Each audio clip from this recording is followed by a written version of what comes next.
This is the Greg Bedard Patriots Podcast with Nick Cattles. Hey everybody, welcome in to the Greg Bedard Patriots Podcast with Nick Cattles, proud member of the CLNS Media Network. This episode is brought to you by PrizePicks, the largest daily fantasy sports platform in North America. Download the PrizePicks app today and use code CLNS and get $50 instantly when you play $5.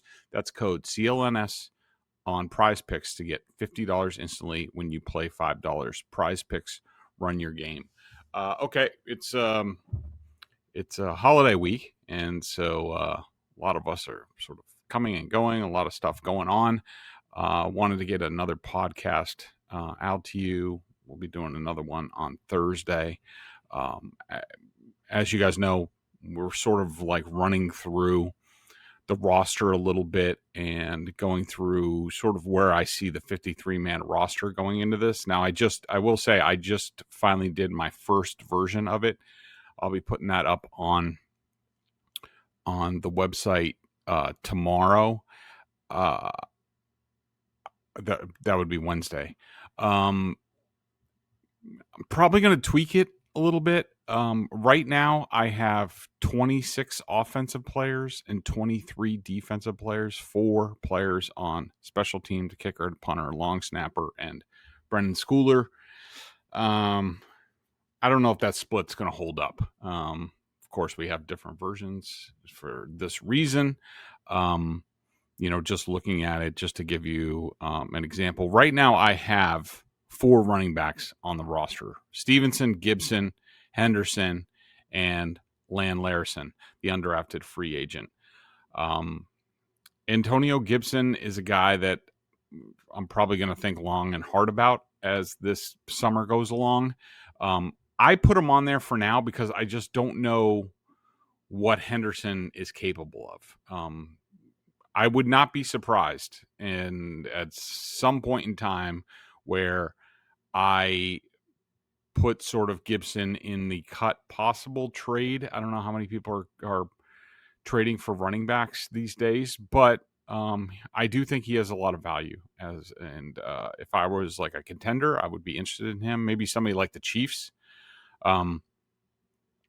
depending on what they're doing at the position. Seems like they're always a little bit light there.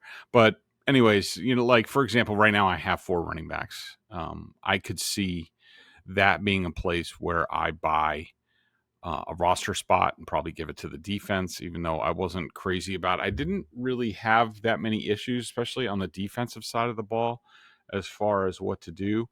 I will say that I kept 7 wide receivers on my 53-man roster. I kept Diggs, Mac Hollins, Kyle Williams. Those are 3 stone cold locks. Depending on Diggs, we talked about it last time.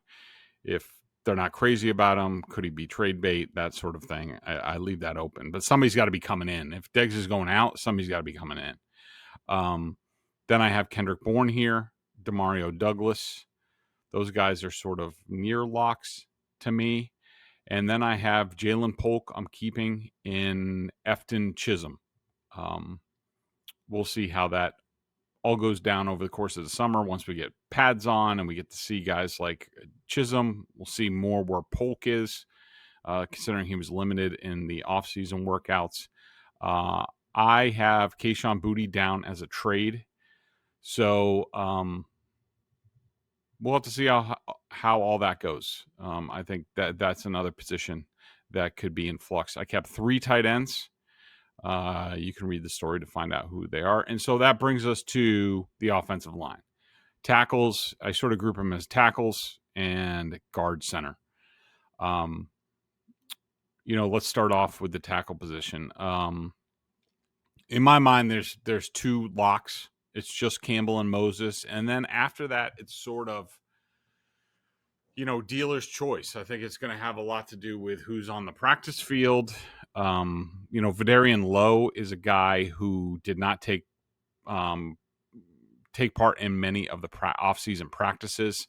I did like what I saw out of him last year. And really we're looking for a couple of swing tackles with the third or fourth or fifth sort of tackle position. Patriots normally keep 4, 2 backups. Basically, to me, it's between Vidarian Lowe, Caden Wallace, and Demontre Jacobs and Marcus Bryant. I might as well put him in there, the 7th rounder. But somebody, Bryant could get a future slot. They put him at left tackle at times in the offseason. Looks like a talented kid. Here he's a pretty smart kid. I would not be surprised if we get to a scenario where, they look at it and they say he's worth keeping. And we all know how there's a dearth of tackle play around the league, and it behooves you look at like the Eagles, these guys who draft guys, sign guys, and just develop them. And I think the Patriots need to start getting into that. Now, which of these guys are going to show that they're worth developing? I think Bryant, you could maybe group Bryant and Caden Wallace together. But I don't know if that's an apt comparison. But to me, it's Lowe, Wallace, and Jacobs for sort of the veteran swing tackle. Who's going to be the top backup swing tackle? Who's going to be the guy as soon as somebody goes down, he goes in? I don't know who that's going to be. I don't have a strong opinion on it. Right now, I have Vidarian Lowe. Because I do think at times he did a solid job at left tackle. Better coaching this year. I think he has the most upside of these guys. Caden Wallace definitely has upside.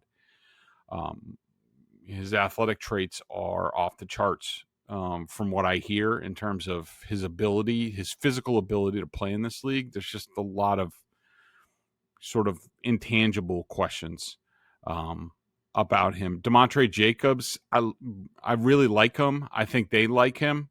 I think he played both tackle spots in the offseason workouts, so that helps him, I think. But in my mind right now, I'm keeping Vidarian Lowe on the roster. I think that all 3 guys might have some trade interest, and right now I have Caden Wallace on the trade block. So I'm keeping Campbell, Moses, Lowe, and Bryant as of right now. I do think that you can get something for Caden Wallace. I think you can get something for maybe all of them, depending on their preseason film. But Caden Wallace being a former, I think he was a 2nd-round pick, or it might have been a 3rd-round pick. He has the ability. Absolutely. Let's see, where was he drafted? He was drafted in the 3rd round. 3rd round, 68th pick overall. Might have been overdrafted a little bit. There are some people that think he's a guard. We saw the Patriots try him there in the offseason workouts. I don't know whether that was a real test or they were just short with numbers. But I just think the case with a lot of these guys, especially the 2024 draft picks, Elliott Wolf's solo draft, I could see a lot of those guys out the door this year, other than, Drake May and, those kinds of guys. I don't think, let's see. Demario Douglas was a 2023 draft pick. But yeah, the Patriots, that draft is, I think it's going to look pretty rough. You have Drake May. Who knows if Jalen Polk is here? Caden Wallace. Who knows if he's here? Layden Robinson, looking like long odds for the 4th-round pick. Javon Baker, 4th-round pick. Marcellus Dial, I think, has a chance to stick around. Joe Milton's already gone. Jaheim Bell, I think the odds are long for him. So, I mean, would I be shocked if the Patriots, once final cuts happen, that they have one player from the draft 2 years ago? I would not. And that would be Vrabel and those guys don't care. They didn't pick them. So they're not going to, I mean, Polk as a second round pick, maybe Wolf can talk those guys into giving him more time, a real coaching staff, a real offensive coordinator, Drake May in his second year. Yeah, I could see that, but far from a guarantee. So yeah, I think Caden Wallace, he's certainly going to get the opportunity to win a job. And I think that certainly Elliott Wolf would be in favor of him coming out, lighting it up, and he's the swing tackle, the main swing tackle, and maybe they just go with Caden Wallace and Marcus Bryant. Again, Marcus Bryant is a 7th round pick, not assured of anything. I'm sure the Patriots would love to get him on the practice squad and develop him more. Is that going to happen? I don't know. We'll have to see. So that's it for the tackle position. 4 tackles I'm keeping: Campbell, Moses, Vidarian Lowe, Marcus Bryant. And we will be back with the guards and centers right after I tell you about my friends over at PrizePicks, which is the best place to turn your sports knowledge into cash. With millions of members, PrizePicks has made daily fantasy sports accessible to all. You just pick more or less on at least 2 players for a shot to win up to 2,000 times your cash. Run your game all season long on PrizePicks. Love sitting down for a game. I'll be doing that with the baseball game a little bit later on. Got to make sure I get my picks in, and it's really the only way I can watch a baseball game these days. Got to have a little side action on it, and PrizePicks is the best place to do that. On PrizePicks, you can mix and match player projections from different sports. Combine all your favorites, whether it's now WNBA, basketball, baseball, golf, car racing, what have you. You have tennis going on, big tournament. You can mix all those guys in there if you want. PrizePicks invented the flex play, which means you can still cash out if your lineup isn't perfect. You can double your money even if one of your picks doesn't hit. PrizePicks puts their members first, so all withdrawals are fast, secure, and safe. When my picks hit, I can get my money in as quick as 15 minutes. PrizePicks also offers weekly promotions that can lead to big payouts like Taco Tuesday, which is today. Each Tuesday, PrizePicks discounts select player projections up to 25% to provide even more value for your lineups. Download the app today. Use code CLNS to get $50 instantly after you play your first $5 lineup. Again, that's code CLNS to get $50 instantly after you play your first $5 lineup. PrizePicks, run your game. Okay, we are back with the guard center position. This is going to be a tough group because I think there's a lot to sort out. I mean, you have a group everywhere from, I think Michael Wenu is probably, Michael Wenu and Jared Wilson are the 2 stone cold locks. Garrett Bradbury probably is a lock, but if Jared Wilson comes in and lights the world on fire, could I see the Patriots possibly trading Bradbury or releasing him and going with Ben Brown as the backup at center? Absolutely. I could see that happening. Right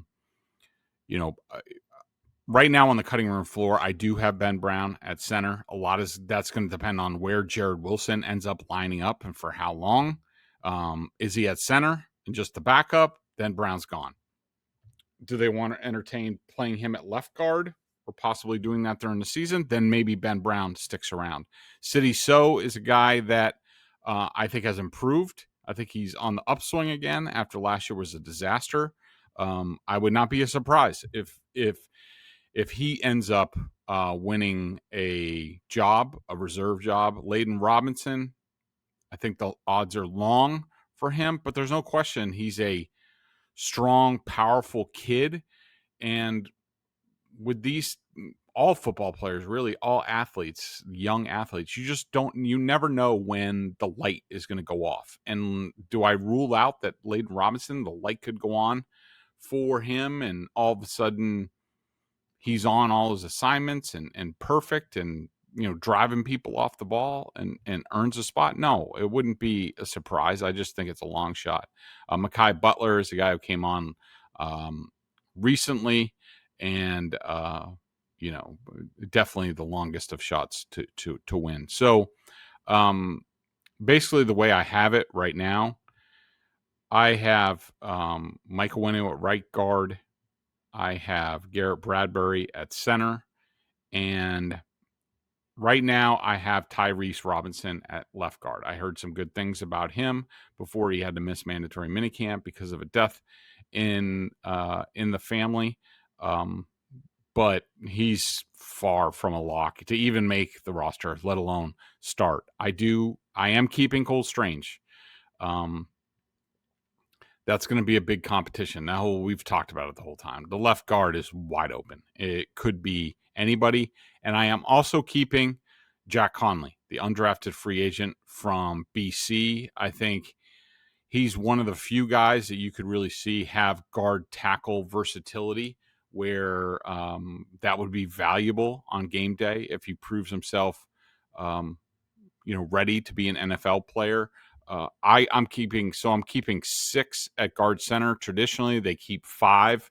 This could be another spot where once we have a little bit more data on these guys, this is a spot where I give it back to the defense. And all of a sudden now we're near, 25,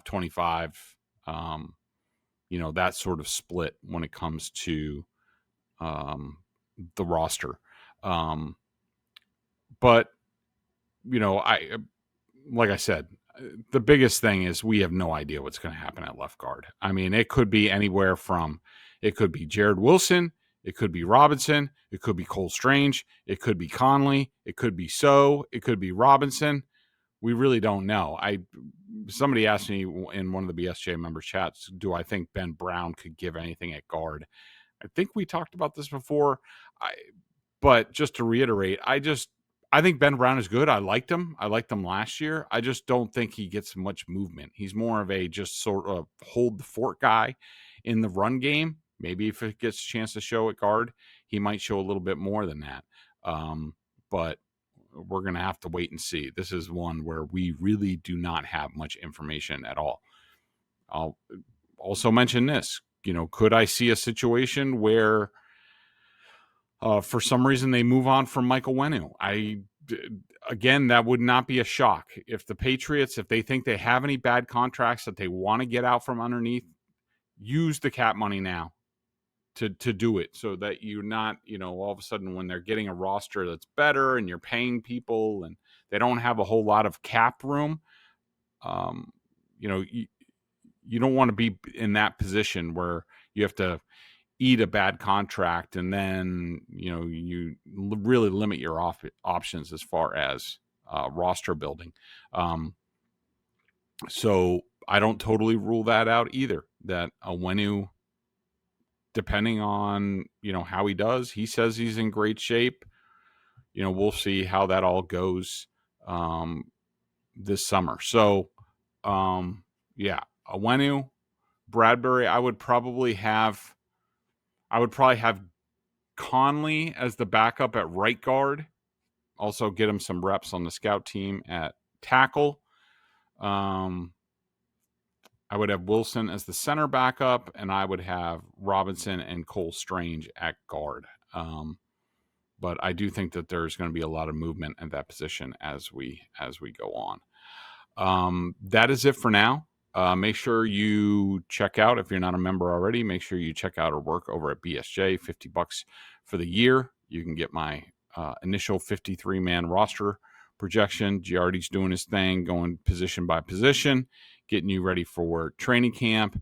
Make sure you visit our friends over at CLNS. Go on their YouTube, subscribe, all that stuff. Patriots Press Pass. You can find there's a gold mine of stuff that my guy Amit is always putting up there.